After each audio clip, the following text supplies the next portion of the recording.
അപ്പോൾ ഈ സ്വാമീസിൻ്റെ ഒരു മൂലയിൽ ഒരു ചെറിയ ബാത്റൂം, ആ ഒരു ബാത്റൂം കോമണാണ്. നമ്മൾ രാവിലെ എഴുന്നേറ്റ് ചിലപ്പോൾ ബാത്റൂമിൽ വരാൻ പോകുമ്പം ജോസ് ചേട്ടനും വരേട്ടനും കൂടി അവിടെ അങ്ങനെ നിൽക്കും. ഒരു വീഡിയോ അവർ ഓരോരുത്തർ വലിച്ചുകൊണ്ടിരിക്കും. അവർ നമ്മൾ കയറ്റില്ല, അതിൻ്റെ അവിടെ നിങ്ങൾ തടഞ്ഞു നിൽക്കും. ഇത് ഒരു ദിവസം ഞാൻ ഒളിഞ്ഞിരുന്നിട്ട് നേരെ ഓടിച്ചെന്ന് ബാത്റൂമിൽ ചെറിയ കഥ അടച്ച് കുറച്ച് നേരം അവിടെ അങ്ങനെ നിന്ന് കുറച്ച് കഴിഞ്ഞിട്ടും ഞാൻ അനങ്ങാതായപ്പോൾ ഇവർ തട്ടാൻ തുടങ്ങി. അപ്പം ഞാൻ കുറേ തട്ടൽ മൂത്ത് കഴിഞ്ഞപ്പോൾ ഞാൻ പതിക്കനെ കുറ്റിയിട്ടപ്പോൾ ജോസഫ് ചേട്ടൻ ഓടി വന്ന് എൻ്റെ ചെവി കയറി പിടിച്ചു. അപ്പോൾ ഞാൻ പറഞ്ഞു, അതെ സാറേ, ഞാൻ പല പ്രാവശ്യം ഇങ്ങനെ നോക്കിക്കൊണ്ടിരിക്കുക, നിങ്ങൾ രണ്ടുപേരും കൂടി ഇങ്ങനെ മറഞ്ഞു നിൽക്കും, ഞങ്ങൾക്ക് ആർക്കും ഇതിനകത്ത് പോകാൻ പറ്റാത്തൊരവസ്ഥ വരും. അങ്ങനെ ഇങ്ങനെ മലയാള സിനിമയിലെ നമ്മുടെ എല്ലാമായ ജയൻ അന്തരിക്കുന്നത്. അപ്പം ജയൻ്റെ മരണം ഒരു ഭയങ്കരമായിരുന്നു. അപ്പോൾ അവിടെ ഈ ജയൻ്റെ അന്ത്യയാത്ര ജയൻ്റെ ബോഡിയോടൊപ്പം എടുത്തുകൊണ്ടിരിക്കുന്നത് ഇന്നത്തെ മഹാനായ നമ്മുടെ ജോഷി സാറാണ്. പോകുമ്പോൾ അന്നത്തെ ജയൻ്റെ ആരാധകർ വന്നിട്ട് ഈ ചാരം വരെ പാക്കറ്റിനകത്താക്കി പൊതിഞ്ഞു കൊണ്ടുപോകുന്ന ഒരു അവസ്ഥ ഉണ്ടായിട്ടുണ്ട്. ഞങ്ങൾ അത് കണ്ടിട്ടുണ്ട്. വളരെ വേദനാജനകമായിരുന്നു അദ്ദേഹത്തിൻ്റെ മരണം.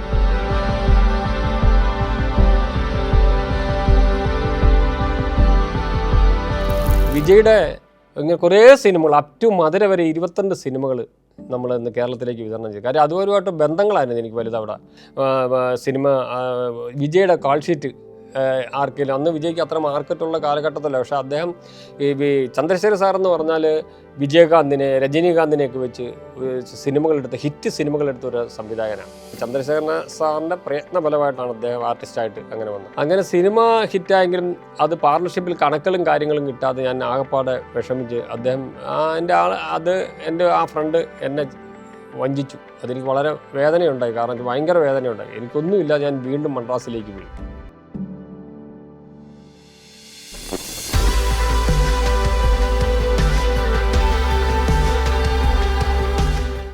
നമസ്കാരം, ഞാൻ MM ഹംസ, കലാസംഘം ഫിലിംസ്. ഞാനൊരു 1976 കാലഘട്ടത്താണ് സിനിമയിലേക്ക് വരുന്നത്.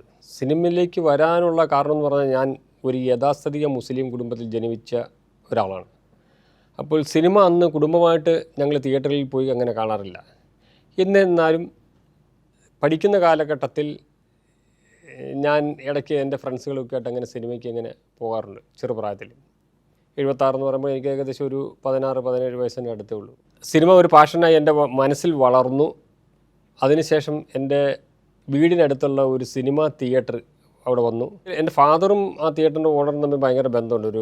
അദ്ദേഹത്തിൻ്റെ പേര് ഒരു വേവിച്ചെന്ന. അപ്പോൾ ഫാദർ പറഞ്ഞു എന്നുള്ള രീതിയിൽ ഇച്ചിരി കള്ളത്തരമൊക്കെ പറഞ്ഞ് ഞാൻ അദ്ദേഹത്തിൻ്റെ അടുത്ത് ചെന്ന്, എനിക്കിവിടെ എന്തൊരു ജോലിയല്ല, ഞാൻ പഠിക്കാൻ പോകുന്നിടയ്ക്ക് എനിക്ക് ഈ ഓപ്പറേറ്റിംഗ് പഠിക്കാനും ഒക്കെയുള്ള സൗകര്യത്തിന് എനിക്കൊന്നും ഇവിടെ വരണമെന്നുണ്ട് എന്ന് പറഞ്ഞു. പക്ഷേ എൻ്റെ മനസ്സിൽ കിടക്കുന്ന മൊത്തത്തിൽ സിനിമയാണ്. അതിൻ്റെ ഫാഷൻ എൻ്റെ മനസ്സിലുണ്ട്. അപ്പം ഞാൻ അദ്ദേഹത്തെ പോയി കണ്ട് അദ്ദേഹം ഞായറാഴ്ച ഒന്ന് വന്നോളൂ എന്ന് പറഞ്ഞു. അങ്ങനെ ഞാൻ ഞായറാഴ്ച ഒരു ദിവസം പോലെ അങ്ങനെ ശനി ഞായർ ദിവസങ്ങളിൽ അവിടെ വരും. അവിടെ വന്ന് തിയേറ്ററിലെ എൻ്റെ ക്യാബിൻ റൂമിലൊക്കെ കയറും. അങ്ങനെ അദ്ദേഹം എൻ്റെ ഫാദറുമായിട്ടുള്ള ബന്ധത്തിൻ്റെ പുറത്ത് ഇതിൻ്റെ ഓപ്പറേറ്ററെ വിളിച്ചിട്ട് പറഞ്ഞ്, നമ്മുടെ ആ പയ്യനാണ്, അതുകൊണ്ട് വേണ്ട പോലെ ഒക്കെ ഒന്ന് കാണിച്ചൊക്കെ കൊടുക്കുമെന്ന് പറയും. അങ്ങനെ നിൽക്കും. അങ്ങനെ എനിക്ക് കൂടുതലായിട്ടും എൻ്റെ മനസ്സിൽ കിടക്കുന്നത് സിനിമ കാണുക എന്നുള്ളതാണ്. അപ്പോൾ എൻ്റെ വീട്ടിൽ എന്നോട് എതിർപ്പായി. കാരണം വെച്ചാൽ വിദ്യാഭ്യാസം പൂർത്തീകരിക്കാൻ സാധിക്കുന്നില്ല. അപ്പോൾ അതുമായിട്ട് മുന്നോട്ട് പോകാതെ ഞാനിങ്ങനെ ഉഴപ്പി നടക്കുന്നു എന്നുള്ളൊരു വല്ലാത്ത ഒരു അവസ്ഥയിലേക്കാണ് എൻ്റെ വീട്ടിൽ അങ്ങനെ പ്രശ്നങ്ങളായി. അപ്പോഴും എൻ്റെ ഒരു ഗ്രാൻഡ് മദർ എന്നെ സപ്പോർട്ട് ചെയ്യായിരുന്നു. അപ്പോൾ എൻ്റെ ഫാദറും എൻ്റെ ബ്രദറും എൻ്റെ വാപ്പയും എൻ്റെ ജ്യേഷ്ഠനുമാണ് അതിന് പഠിത്തം മുന്നോട്ട് പോകാതെ അതിന് പോകുന്നത് ശരിയല്ല എന്ന് പറഞ്ഞുകൊണ്ട് എപ്പോഴും വീട്ടിൽ കലഹങ്ങളാണ്. എന്നാലും ഇടയ്ക്ക് ഞാൻ സ്കൂളിൽ പോകുമ്പോഴും അങ്ങനെ കോട്ടയത്ത് വന്നു കഴിയുമ്പോൾ എൻ്റെ സുഹൃത്തിൻ്റെ യാദർച്ഛ്യമായിട്ട് ഞാനൊന്ന് കണ്ട് പരിചയപ്പെട്ടു ഒരു സുഹൃത്തിനെ.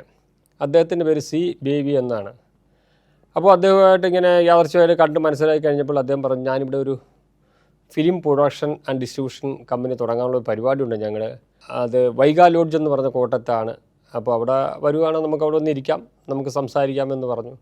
അങ്ങനെ ഞാൻ അദ്ദേഹത്തോടുള്ള ബന്ധത്തിൻ്റെ പുറത്ത് അദ്ദേഹത്തിൻ്റെ ഓഫീസിൽ പോവും, അവിടെ പോയിരിക്കും, സംസാരിക്കും. അപ്പോൾ അവരുടെ ഒരു സിനിമ പ്രൊഡക്ഷനാണ് അവരുടെ മനസ്സിൽ പ്ലാൻ കിടക്കുന്നത്. അപ്പോൾ എനിക്ക് ഡിസ്ട്രിബ്യൂഷൻ മേഖലകളുമായിട്ട് അല്പം ബന്ധങ്ങൾ തുടങ്ങിയ സ്ഥിതിക്ക് എൻ്റെ ഹിസ്റ്ററികൾ അത് എന്താണ് ഞങ്ങളുടെ കൂടെ കൂടുന്നോ എന്ന് ചോദിച്ചപ്പോൾ ഞാൻ പറഞ്ഞു തീർച്ചയായിട്ടും ഉണ്ടെന്ന് പറഞ്ഞു. അങ്ങനെ അവരുമായിട്ട് ഞാൻ ചേർന്നു. അങ്ങനെ അവരൊരു പ്രൊഡക്ഷൻ മലയാള സിനിമ ഒരു പ്രൊഡക്ഷൻ തുടങ്ങാനുള്ള ഒരു പദ്ധതിയാണ് അവർക്ക് ഉള്ളത്. അതിൻ്റെ ഒരു ഡയറക്ടർ ആരാണെന്ന് പറഞ്ഞാൽ നമ്മൾ അന്തരിച്ച ബഹുമാന്യനായ മലയാള സിനിമയിലെ ഒരു ഹീറോ, അതായത് നമ്മളെല്ലാം ആദരിക്കപ്പെടുന്ന ബഹുമാനപ്പെട്ട സത്യൻ മാസ്റ്ററായിരുന്നു. സത്യൻ മാസ്റ്റർ അഭിനയിച്ച പുതിയ ആകാശം പുതിയ ഭൂമി എന്ന ചിത്രത്തിൻ്റെ ഡയറക്ടർ ഉണ്ടായിരുന്നു NN പിഷാരടി. പിഷാരടി സാറിൻ്റെ അസോസിയേറ്റഡ് ആയിരുന്ന ഒരു MA ബേബി എന്നുള്ളൊരു പാലക്കാടുള്ള ഒരാളാണ് അതിൻ്റെ ഡയറക്ടർ. അപ്പോൾ അദ്ദേഹം വന്നു, അദ്ദേഹമായിട്ടൊക്കെ സംസാരിച്ചു. അപ്പം സാമ്പത്തികപരമായിട്ട് എനിക്ക് ഒന്നുമില്ല. അപ്പം ഞാൻ അതിൻ്റെ നിർമ്മാണ വേളയിലൊക്കെ ഞാൻ നിങ്ങളെ ഹെൽപ്പ് ചെയ്യാവുന്നുള്ള രീതിയിൽ വന്നു. അങ്ങനെ ഇതിനൊക്കെ ഞാൻ ചെറിയ ഡിസ്ട്രിബ്യൂഷൻ പരിപാടികളൊക്കെ ചെറിയ രീതിയിൽ തുടങ്ങി. അപ്പോൾ അങ്ങനെ അതുമായിട്ട് മുന്നോട്ട് പോയി. അങ്ങനെ ആ സിനിമ മുന്നോട്ട് വന്നപ്പോൾ കോട്ടത്തിനടുത്ത് പാല എന്ന് പറഞ്ഞ സ്ഥലത്ത് 2 പേരാണ് എൻ്റെ നിർമ്മാതാക്കളായിട്ട് വന്നത്. ഒന്നൊരു പാല മുമ്പ് കാദംബരി ഹോട്ടൽ എന്ന് പറഞ്ഞൊരു ഹോട്ടൽ നടത്തിക്കൊണ്ടിരുന്ന ഒരു ആഗസ്റ്റിൻ, പിന്നെ ഒരു പാല മുത്തോലിയുള്ള ഒരു കുഞ്ഞമ്മാച്ചനോ അങ്ങനെ തന്നെ അദ്ദേഹത്തിൻ്റെ പേര്. അപ്പോൾ അദ്ദേഹം തയ്യാറായി വന്നു. അങ്ങനെ ഞങ്ങൾ സിനിമാ പരിപാടികളുമായിട്ട് മുന്നോട്ട് പോയി അതിൻ്റെ ഫുൾ പ്രൊഡക്ഷൻ കാര്യങ്ങളുമായിട്ട് നമ്മൾ നിന്ന് കഴിഞ്ഞപ്പോൾ ആ ചിത്രത്തിൻ്റെ പേരാണ് സ്ത്രീ ഒരു ദുഃഖം എന്നാണ് ആ ചിത്രത്തിൻ്റെ പേര്. ആ പടത്തിലെ ഹീറോ വന്നിട്ട് KP ഉമ്മർ എന്ന് പറയുന്ന മൂക്കാണ്. പിന്നെ വിധുബാല, ഭവാനി, കുതിരണ്ടമ്പപ്പൂ അങ്ങനെയുള്ള താരങ്ങളാണ്. പാലായിലാണ് അതിൻ്റെ ലൊക്കേഷൻ. പാല അതുപോലെ തന്നെ വേറൊരു സ്ഥലമുണ്ട്, അതായത് പൂഞ്ഞാറുള്ള മിത്രൻ നമ്പൂതിരിപ്പാട്, മഹാനായ ജ്യോത്സ്യ പണ്ഡിതൻ മിത്രൻ നമ്പൂതിരിപ്പാടിൻ്റെ മനയുമൊക്കെ ഷൂട്ട് ചെയ്തു 1977. എനിക്കൊന്ന് 17 വയസ്സേ ഉള്ളൂ. അതിനകത്ത് ഞാൻ ഇൻവോൾവായി. അങ്ങനെ ഷൂട്ടിംഗ് തീർന്നു. ഇതിനിടയ്ക്ക് എൻ്റെ സാമ്പത്തികമായിട്ട് ചെറിയ കാശുകളൊക്കെ വീട്ടിൽ നിന്ന് കിട്ടിയതൊക്കെ ആയിട്ട് അതിനകത്ത് ഇൻവെസ്റ്റ് ചെയ്യേണ്ടതായിട്ട് വന്നു. ഈ ഡബ്ബിങ് RR അങ്ങനെയുള്ള അന്ന് ഡബ്ബിങ് ഒക്കെ ഉണ്ടെങ്കിൽ തന്നെയും അത് മൂവിയോള എന്ന് പറഞ്ഞ ഒരു സ്ഥലത്ത് അത് അതിൻ്റെ എഡിറ്റിംഗ് ടേബിളിലാണ് ഇത് മൊത്തം കറക്കി കാണിക്കുന്നത്. എല്ലാവർക്കും മലയാള സിനിമയിലുള്ള പണ്ടുള്ളവർക്കൊക്കെ അറിയാൻ സാധിക്കും. ഇന്നത്തെ പോലെ എഡിറ്റിംഗൊന്നും അല്ല അന്നത്തെ എഡിറ്റിംഗൊന്നും കമ്പ്യൂട്ടറൈസ് അല്ല, അന്ന് അങ്ങനെയാണ്.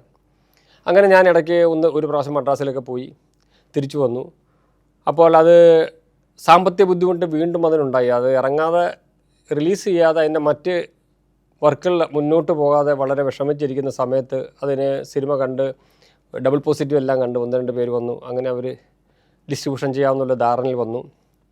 ആ ധാരണയിൽ വന്ന് അങ്ങനെ കോട്ടയത്തുള്ള ഒരു വിമല ഫിലിംസിൻ്റെയൊക്കെ മാനേജറായിട്ടിരുന്ന ഒരു ബാബൻ മാത്യു സാർ എന്ന് പറഞ്ഞാൽ അദ്ദേഹത്തെ ഓർക്കുന്ന കോട്ടയത്തുകാരനാണ്.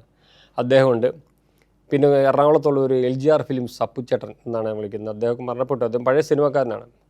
അപ്പോൾ അങ്ങനെ അവർ ഡിസ്ട്രിബ്യൂഷൻ ചെയ്യാമെന്നുള്ള ധാരണയിൽ വന്നു. അല്ല, അതിനു മുമ്പ് എനിക്ക് എൻ്റെ ഇൻവെസ്റ്റ്മെൻറ്റ്സ് അനുസരിച്ച് എന്നോട് പറഞ്ഞ ഒരു കാര്യം ചെയ്യും ഹംസ, കോട്ടയത്ത് എറണാകുളത്ത് നിങ്ങളൊരു ഓഫീസ് തുടങ്ങുമ്പോൾ എറണാകുളം, തൃശ്ശൂർ, പാലക്കാട് അന്നും ഇന്നും 3 ഡിവൈഡ് ആകുന്നുണ്ട്. എറണാകുളം, തൃശ്ശൂർ, പാലക്കാട്, കൊച്ചിൻ. മലബാർ എന്ന് പറഞ്ഞാൽ കാലിക്കറ്റ്, കണ്ണൂർ, അങ്ങനെ. ട്രാവൻകൂർ എന്ന് പറഞ്ഞാൽ കോട്ടയം ടു ട്രിവാൻഡ്രം. അപ്പോൾ അങ്ങനെ ഈ നിങ്ങൾക്ക് ഏതായാലും ഇൻവെസ്റ്റ് ചെയ്താൽ നമുക്കൊരു ഓഫീസ് തുടങ്ങാമെന്നുള്ള രീതിയിൽ CBIയുടെ നിർബന്ധപ്രകാരം ഞങ്ങൾ എറണാകുളത്തുള്ള മാർക്കറ്റിനകത്തുള്ള ക്വാളിറ്റി ലോഡ്ജ് എന്ന സ്ഥലത്ത് റൂം എടുത്തു. അവിടെ ഞങ്ങൾ ഡിസ്ട്രിബ്യൂഷൻ പരിപാടികളുമായിട്ട് മുന്നോട്ട് പോയി. അങ്ങനെ ഞാൻ വീട്ടിൽ നിന്ന് ഇതിനിടയ്ക്ക് പിണങ്ങി വീട്ടിൽ നിന്ന് ഞാൻ പുറത്തായി. അങ്ങനെ എറണാകുളത്ത് വന്ന് താമസിക്കും, അവിടെ കിടക്കും. ഭക്ഷണത്തിനൊക്കെ വളരെ പരിമിതമായി, ഭക്ഷണമൊന്നും ഇല്ല, ആ കണ്ടീഷനാണ്. അങ്ങനെ ഇടയ്ക്കിടയ്ക്ക് പോവും. അന്ന് ഇന്നത്തെ പോലെ മൊബൈൽ ഫോണൊന്നുമില്ല, ട്രങ്കാണ്, അത് ബുക്ക് ചെയ്തിട്ടിരിക്കണം. അങ്ങനെ മദ്രാസുമായിട്ട് ബന്ധപ്പെട്ടപ്പോൾ പറഞ്ഞു, നിങ്ങൾ ഏതായാലും ആ 3 പൈസ നമുക്ക് തുടങ്ങാം, നമ്മൾ ഡിസ്ട്രിബ്യൂഷൻ തുടങ്ങിക്കഴിഞ്ഞാൽ ആ 3 ഡിസ്ട്രിക്റ്റ് ഉണ്ടല്ലോ, നമുക്ക് ഏതായാലും മുന്നോട്ട് പോകാമെന്ന് പറഞ്ഞു. അങ്ങനെ മദ്രാസിൽ പോയി ഞാൻ താമസിക്കുന്നത് എല്ലാവർക്കും അറിയാം, ഫേമസായ ഇന്നത്തെ മലയാള സിനിമയിലെ പല നിർമ്മാതാക്കളും താരങ്ങളും പ്രഗത്ഭരെല്ലാം താമസിച്ചു പോയ ഒരു സ്ഥലമാണ് ഹോട്ടൽ സ്വാമീസ്.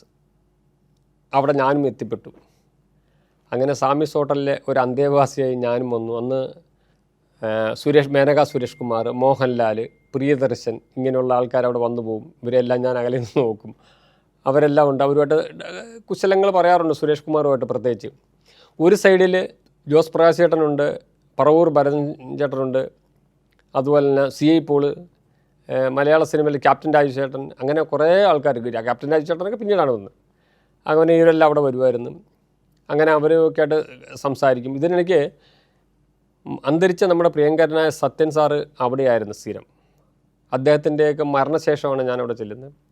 അങ്ങനെ അവിടെ പോവും. തിരിച്ച് വീണ്ടും മദ്രാസ് മെയിൽ 20 മദ്രാസ് മെയിൽ ട്രിവാൻഡ്രത്തേക്ക് വരുന്ന വണ്ടിയിൽ ഇടയ്ക്കെങ്കിലും 1 മാസം 2 മാസം 3 മാസം കൂടും അങ്ങനെ പോകും. അപ്പം സാമ്പത്തികമായിട്ടും ഒക്കെ ഭയങ്കര ബുദ്ധിമുട്ട് എനിക്ക് ഉണ്ടായിട്ടുണ്ടെങ്കിൽ തന്നെയും അവിടെ പലരും സഹായിക്കാനുണ്ട്. എന്നാലും ഞാൻ അവിടെ താമസിച്ച് കുറേ നാൾ അങ്ങനെ മുന്നോട്ട് പോയി. കാരണം വീട്ടിൽ കയറാൻ പറ്റുന്നില്ലല്ലോ. അതുകൊണ്ട് വീട്ടിൽ പോകാത്ത ഒരവസ്ഥയിലായതുകൊണ്ട് വേറെ പോകാൻ വഴിയില്ല. അങ്ങനെ വിഷമിച്ച് അങ്ങനെ ഞാൻ അവിടെ അതുമായിട്ട് അങ്ങനെ കഴിഞ്ഞുകൂടി. ഞാനന്ന് ചെറുപ്പമായാലും വളരെ കുസൃതിക്കാരനായിരുന്നു. അപ്പോൾ ഈ സ്വാമീസിൻ്റെ ഒരു മൂലയിൽ, അതായത് ഗ്രൗണ്ട് ഫ്ലോറിൽ തന്നെ ഒരു നടുത്തളം പോലെയുണ്ട്. ഈ നടുത്തളത്തിനകത്ത് ഒരു മൂലയിൽ ഒരു ചെറിയ ബാത്റൂം, ആ ഒരു ബാത്റൂം കോമണാണ്. നമ്മൾ രാവിലെ എഴുന്നേറ്റ് ചിലപ്പോൾ ബാത്റൂമിൽ വരാൻ പോകുമ്പം ജോസ് പ്രകാശേട്ടനും വരേട്ടനും കൂടി അവിടെ അങ്ങനെ നിൽക്കും. ഒരു വീടി അവർ ഓരോരുത്തർ വലിച്ചുകൊണ്ടിരുന്ന് കഴിഞ്ഞാൽ അവർ അങ്ങോട്ടൊന്നും തമാശ കാര്യങ്ങളെല്ലാം പറഞ്ഞുകൊണ്ടിരിക്കും. അപ്പോൾ ഇവിടെ എന്താ സംഭവം എന്ന് പറഞ്ഞാൽ, ഇവിടെ ഈ കോമൺ ബാത്റൂമിൻ്റെ അടുത്തോട്ട് ആരെങ്കിലും അങ്ങോട്ട് പോവുകയാണെങ്കിൽ അവർ നമ്മൾ കയറ്റില്ല. അവിടെ അതിങ്ങനെ തടഞ്ഞു നിൽക്കും. അതാണ് അതിൻ്റെ അത് അവർക്കുള്ളതാണ്. എന്നാലും ഇത് ഒരു ദിവസം എങ്ങനെ എനിക്കിത് കേട്ടത് എനിക്ക് ഇത് കണ്ടിട്ട് സഹിക്കാൻ പറ്റുന്നില്ല. അപ്പോൾ ഞാൻ എന്ത് ചെയ്ത് ഒരു ദിവസം അങ്ങനെ ഒളിച്ചിരുന്നിട്ട് ഇവർ വീഡിയോ ഒക്കെ മേടിച്ച് ജോസ് പ്രകാശേട്ടനും ഭരതേട്ടനും പറവൂർ ഭരതേട്ടനും കൂടി തമാശയൊക്കെ പറഞ്ഞ് ഇങ്ങനെ വയറൊക്കെ തിരുമ്പി ചായയൊക്കെ കുടിച്ച് അങ്ങനെ ഇരിക്കുന്ന കാലത്ത് ഞാൻ ഒളിഞ്ഞിരുന്നിട്ട് നേരെ ഓടിച്ചെന്ന് ബാത്റൂമിൽ കയറി കഥ അടച്ച് കുറച്ച് നേരം അവിടെ അങ്ങനെ നിന്ന് കുറച്ച് കഴിഞ്ഞിട്ടും ഞാൻ അനങ്ങാതായപ്പോൾ ഇവർ തട്ടാൻ തുടങ്ങി. അപ്പം ഞാൻ അനങ്ങിയില്ല. കുറേ തട്ടൽ മൂത്ത് കഴിഞ്ഞപ്പോൾ ഞാൻ പതിക്കനെ കുത്തിയിട്ടപ്പോൾ ജോസഫ് പ്രകാശ് ചേട്ടൻ ഓടി വന്ന് എൻ്റെ ചെവി കയറി പിടിച്ച്, നീ എന്ത് പരിപാടിയാണ് കാണിക്കുന്നത്, ഞങ്ങൾക്ക് ഷൂട്ടിംഗ് ഉള്ളതല്ല അങ്ങനെയല്ലേ എന്ന്. അപ്പോൾ ഞാൻ പറഞ്ഞു, അതെ സാറേ, ഞാൻ പല പ്രാവശ്യം ഇങ്ങനെ നോക്കിക്കൊണ്ടിരിക്കുക, നിങ്ങൾ രണ്ടുപേരും കൂടി ഇങ്ങനെ മറഞ്ഞു നിൽക്കും, ഞങ്ങൾക്ക് ആർക്കും ഇതിനകത്ത് പോകാൻ പറ്റാത്തൊരവസ്ഥ വരും, അങ്ങനെ ഇങ്ങനെ. ഞാനിപ്പോൾ സ്വാമിയോട് പറഞ്ഞു നിന്നെ ഇതിനെ താമസിപ്പിക്കുകയല്ല എന്ന് പറയും പറവൂർ വേദേട്ടൻ. അതിന് ഞാൻ പിന്നെ അവസാനം പറഞ്ഞു, അങ്ങനെയല്ല സാറേ, അത് ചെയ്തു പോയതാണ്, ക്ഷമിക്കുക. പക്ഷേ അവരെല്ലാം വലിയ ആൾക്കാരല്ലേ, അവർ സ്നേഹമുള്ളവരുമാണ്. പക്ഷേ അവർക്കും അതൊരു വളരെ തമാശയായിട്ടാണ് തോന്നിയത്. അങ്ങനെയുള്ള ഒരു ചുറ്റുപാടായിരുന്നു അവിടെ എല്ലാം. സാമീസ് എന്ന് പറഞ്ഞാൽ ഒരു നടുത്തളമുണ്ട്. പിന്നെ രാവിലെയും വൈകിട്ടാണെങ്കിൽ നമ്മൾ പുറത്തോട്ട് ഇറങ്ങിക്കഴിഞ്ഞാൽ പിന്നെ സാമീസിൻ്റെ റോഡിനോട് ചേർന്നാണല്ലോ എൻ്റെ സ്റ്റെപ്പൊക്കെ. അപ്പോൾ അവിടെ അങ്ങനെ ഇരിക്കും. അങ്ങനെ തൊട്ടപ്പുറത്തൊരു ശശിയുടെ ഒരു കടയുണ്ട്, ഒരു മുറുക്കാൻ കട പോലെയുണ്ട്. ആ കടയിലാണ് നമ്മൾ പോയി കപ്പലിൻ്റെയൊക്കെ കുറിച്ചുകൊണ്ടിരിക്കും വൈകുന്നേരം. അങ്ങനെ CI പോളേട്ടനുണ്ടാവും. പിന്നീട് അങ്ങനെ കുറേ, അതായത് ക്യാപ്റ്റൻ രാജുവേട്ടൻ, അവർക്ക് വളരെ റിലാക്സ് ആയിരുന്നു. കാരണം നമ്മളോടൊരു സ്നേഹവുമാണ്, അതുപോലെ തന്നെ അവർ വളരെ നല്ല സ്വഭാവമാണ്. ഒരു നേരം ഭക്ഷണം ഞാൻ കഴിക്കാതിരുന്നു കഴിഞ്ഞാൽ അവർ ചോദിക്കുന്നു, ഭക്ഷണം കഴിച്ചില്ലേ, നമുക്ക് വേണേൽ സറമണി ഹോട്ടലിൽ പോകാം എന്ന് പറഞ്ഞ് ഞങ്ങൾ അങ്ങനെയൊക്കെ ഭക്ഷണം കഴിക്കാനൊക്കെ പോകും. അങ്ങനെ ഒരുപാട് ചരിത്രങ്ങൾ ആ ഹോട്ടലിനെ സംബന്ധിച്ച് ഇപ്പോഴും സാമീസിൻ്റെ ചുറ്റുപാട് പോയാൽ നമുക്ക് എന്തോ ഒരു കഴിഞ്ഞ കാലങ്ങളിൽ എന്തോ സ്വർഗ്ഗമായിരുന്നു തോന്നിപ്പോകുന്ന രീതിയിലായിരുന്നു. അപ്പോൾ അവിടെ എല്ലാം പോയി. പക്ഷേ ആ സാമീസ് കഴിഞ്ഞിട്ട് പിന്നെ ഞാൻ പോയത് അതിനടുത്ത് തന്നെ ഒരു അര ഫർലോങ്ങില്ല, ഒരു 100 അടി അകലെയാണ് രാമകൃഷ്ണ നിവാസ്. അവിടെ മലയാള സിനിമയിൽ പ്രഗത്ഭരായ പലരും താമസിച്ചിട്ടൊക്കെ ഉണ്ട്, ഡിസ്ട്രിബ്യൂഷനായാലും എല്ലാവരും. അപ്പോൾ ആ സാമീസിലെ ഞാൻ അടുത്ത് ബാലങ്കേ നാരായണനൊക്കെ നമ്മൾ പുറത്ത് കാണുമ്പോൾ വില്ലനാണെന്ന് നമുക്ക് തോന്നും സിനിമകളിലൊക്കെ. പക്ഷേ നല്ല മനസ്സിൻ്റെ ഉടമയായിരുന്നു അദ്ദേഹമൊക്കെ. രാവിലെ ആയാലും ഞങ്ങൾ വരുമ്പം ചായ കുടിച്ച് അങ്ങനെ സെക്കൻഡ് ഫ്ലോറിലാണ് എൻ്റെ ഈ ഡിന്നറൊക്കെ അറേഞ്ച് ചെയ്യുന്നത്. അവിടെ വന്ന് നമ്മളിരിക്കും, വർത്തമാനം പറയും. അങ്ങനെ പുള്ളിയുടെ ഷൂട്ടിങ്ങിൻ്റെ കാര്യങ്ങളും എല്ലാം പറയും. അന്ന് പുള്ളി കോളിളക്കത്തിനകത്ത് കോളിളക്കമാണ് ജയൻ്റെ ആ ചരിത്രങ്ങളെല്ലാം പറഞ്ഞിട്ട് അതിന് ശേഷം പുള്ളിയുടെ കാലിൽ കുറേ നാൾ ഒരു ഫ്രാക്ചർ ഉണ്ടായി. ആ ഫ്രാക്ചർ വന്നിട്ട് പുള്ളി ആ കാല് പുള്ളിക്ക് പിൽക്കാലത്ത് വളരെ വിഷമങ്ങളുണ്ടായി. കാരണം വെച്ചാൽ അതിൻ്റെ ട്രീറ്റ്മെൻറ്റ് അത് പൊറുക്കാതെ വരികയൊക്കെ ചെയ്തു. അത് പിന്നീട് ക്യാൻസറായി. അത് ഞാൻ വേറെ ഇതിൽ പറയാം. കാരണം വെച്ചാൽ അതിന് ഞാൻ പുള്ളി RCCയിൽ വെച്ച് കണ്ടിട്ടുണ്ട് ഞാനങ്ങനെ പുള്ളിയെ ഒരു പ്രാവശ്യം. ഇനി അങ്ങനെ രാമകൃഷ്ണ നിവാസിൽ അങ്ങനെ അങ്ങനെ കഴിയുമ്പോൾ നമ്മൾ ഒരു സിനിമ ചെയ്തു, ഡിസ്ട്രിബ്യൂഷൻ. അതിൻ്റെ പടത്തിൻ്റെ പേര് അടുക്കള രഹസ്യം അങ്ങാടിപ്പാട്ട്. ഈ ചിത്രത്തിൻ്റെ ഒരു നിർമ്മാതാവാണ് നമ്മുടെ മലയാള സിനിമയിൽ ഇപ്പോൾ ഉള്ള വില്ലനക്കും ഹ്യൂമർ ഒക്കെ ആയിട്ട് അഭിനയിക്കുന്ന ബാബുരാജാണ് ആ പടത്തിൻ്റെ പ്രൊഡ്യൂസർ. അപ്പോൾ അതിന് ഡിസ്ട്രിബ്യൂഷൻ വന്ന് കേരളത്തിലേക്ക് നമ്മൾ പിന്നെ ഒരു പയ്യന്നൂരിലുള്ള ഗണേശേട്ടൻ എന്ന് പറയും, പയ്യന്നൂർ ശാന്തി തിയേറ്ററിൻ്റെ ഓണറാണ് ഗണേശേട്ടനുമാണ്. അത് നിസാർക്കാണ് അതിൻ്റെ ഡയറക്ടർ. അപ്പോൾ അത് ഡിസ്ട്രിബ്യൂഷൻ ഇങ്ങനെ എടുത്തു. അതിൻ്റെ ഷൂട്ടിങ് കാര്യങ്ങളെല്ലാം കഴിഞ്ഞ് അതിൻ്റെ റിലീസ് കൺഫേം ചെയ്തിട്ട് ഞങ്ങൾ നേരെ മദ്രാസിൽ പോയി, ഞാനും ഗണേശേട്ടനും ബാബുരാജോടി. അങ്ങനെ നമ്മൾ അതിൻ്റെ ഒരു സെറ്റിൽമെൻറ്റും കാര്യങ്ങളെല്ലാം ഉണ്ടായിരുന്നു. അപ്പം ഈ ഗണേശേട്ടൻ്റെ റിലീസിന് തലേദിവസം ആയതുകൊണ്ട് നമ്മൾ പെട്ടി മലബാറിലേക്കുള്ള കയറ്റി വിട്ടു. അപ്പോൾ നമ്മുടെ പ്രിൻ്റ് വന്നില്ല. അപ്പോൾ ആ പ്രിൻ്റ് അന്നത്തെ കാലഘട്ടത്തിൽ എന്നൊക്കെ പറഞ്ഞാൽ പ്രസാദ് ലാബ് ജമിനി ലാബ് എന്ന് പറഞ്ഞാൽ അങ്ങ് വടപളനിൽ അങ്ങാറ്റം വരെ പോകണം. അപ്പം അതും കഴിഞ്ഞ് താണ്ടി പോകണം. അവിടുന്ന് ഈ രാത്രിയിൽ വൈകുന്നേരം ഈവനിങ് 5 മണിയുടെ 6 മണിക്കുള്ള മദ്രാസ് മെയിൽ പോന്നു കഴിഞ്ഞാൽ പിന്നെ ട്രിവാൻഡ്രം ഏരിയയിലേക്കുള്ള പെട്ടി പോകാൻ പറ്റില്ല. അന്നത്തെ സംഭവം എന്ന് പറഞ്ഞാൽ പ്രിൻ്റ് വന്നു കഴിഞ്ഞാൽ അവിടെ ഒരു മുരുകൻ അങ്ങനെയുള്ള സ്ഥിരം ആൾക്കാരുണ്ട്. അപ്പോൾ അവരുടെ കൈ കൊടുത്താൽ അവരെ സ്ലിപ്പെല്ലാം ഒട്ടിച്ച് അവരെല്ലാം സെറ്റപ്പ് ചെയ്യും. നമ്മൾ കൂടെ നിന്ന് കയറ്റി വിടണം. അങ്ങനെ മദ്രാസ് മെയിൽ പോകാനുള്ളൊരു സമയമായപ്പോഴാണ് ഞങ്ങൾ ഓടിച്ചെന്ന് ഇതെല്ലാം കൂടി വലിച്ചു വാരി അത് കയറ്റി പായ്ക്ക് അത് തിരിച്ച് ഞങ്ങൾ രണ്ടും കൂടി പുറത്തിറങ്ങി. ഞങ്ങൾ രണ്ടുപേരും നോക്കുമ്പം അന്ന് ബാബുരാജിൻ്റെ ആകെയുള്ളൊരു 100 രൂപയാണ്. എൻ്റെ കയ്യിലാണൊരു ഒന്നുമില്ല. അപ്പോൾ ബാബുരാജിൻ്റെ പൈസ ഉണ്ടെന്നും പറഞ്ഞ് ഞാനിരിക്കുന്നത് എൻ്റെ കയ്യിലും ഇല്ല. അങ്ങനെ ബാബുരാജ് ഹംസക്ക് ആകെ 100 രൂപയുള്ളൂ, എന്താ നമ്മൾ ചെയ്യുന്നതെന്ന് പറഞ്ഞ് അത് നമുക്ക് നോക്കാം എന്ന് പറഞ്ഞ് അങ്ങനെ ഒരു പ്ലാൻ ചെയ്ത് അങ്ങനെ നമ്മൾ ഇരുന്ന് ഇപ്പോൾ എൻ്റെ മനസ്സിലൊരു തോന്നലുണ്ടായി. കാരണം വെച്ചാൽ പണ്ട് അതിലൊരു 3-4 മാസങ്ങൾക്ക് മുമ്പ് അർജുൻ സാർ പറയുമായിരുന്നു ടൈൻ മണിക്കുടി എന്ന് പറഞ്ഞ ഒരു പടമുണ്ട്. ജയ്ഹിന്ദ് കഴിഞ്ഞ് പിന്നെ അടുത്ത പടം ഡയറക്ടർ എന്ന ഇതിനാണ്. അപ്പോൾ അത് നമുക്കൊരു നല്ല വില്ലൻ വേണം, മലയാളത്തിൽ യാർ ഇരിക്കപ്പാ എന്ന് പറഞ്ഞു. അപ്പോൾ ഞാൻ പറഞ്ഞു ഉണ്ട് സാർ, നല്ല ആളുണ്ട്. അപ്പോൾ എനിക്ക് ബാബുരാജിൻ്റെ ചിന്തയൊന്നും എൻ്റെ മനസ്സിലില്ല, അതെല്ലാം ഞാൻ ഏർപ്പാട് ചെയ്യാമെന്ന് പറയാം. അത് മാത്രമേ എനിക്ക് ഓർമ്മയുള്ളൂ. അപ്പോൾ ഈ ടൈമിൽ കയ്യിൽ പൈസ ഇല്ലായിരുന്നു. ഞാൻ ബാബുരാജ് നമുക്കൊരു പണി ചെയ്യാം, നമുക്ക് ഓട്ടോ എടുക്കാം, 100 രൂപ ഉണ്ടല്ലേ, നമുക്ക് പോകാം.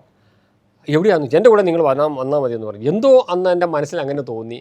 ഞങ്ങൾ ഒരു ഓട്ടോ എടുത്ത് GN റൂട്ടിൻ്റെ അവിടെ വന്നിട്ട് അവിടെ വന്ന് അവിടെ നിന്ന് ഓട്ടോക്കാരനെ അതാണ്ട് 90 രൂപ 100 രൂപ അത് കൊടുത്തു. ഒന്നുമില്ല പിന്നെ കയ്യിൽ, ഞങ്ങളുടെ പൈസ ഒന്നുമില്ല. അങ്ങനെ GN റൂട്ടിലെ അദ്ദേഹത്തിൻ്റെ ഫ്ലാറ്റിൽ ഞങ്ങൾ പോയി. ഫ്ലാറ്റിൽ 7th ഫ്ലോറിലാണ്, എൻഡിലാണ്. അവിടെ വന്ന് ലിഫ്റ്റിൽ നിന്ന് ഇറങ്ങി ഞങ്ങൾ നോക്കുമ്പോൾ, ഞാൻ ചെന്ന് നോക്കുമ്പോൾ എന്താ കാഴ്ച എന്നാന്ന് പറഞ്ഞാൽ അർജുൻ സാറിൻ്റെ വീടിൻ്റെ ഓപ്പോസിറ്റിലുള്ള ഒരു ഓഫീസുണ്ട് ടെറസിൽ തന്നെ.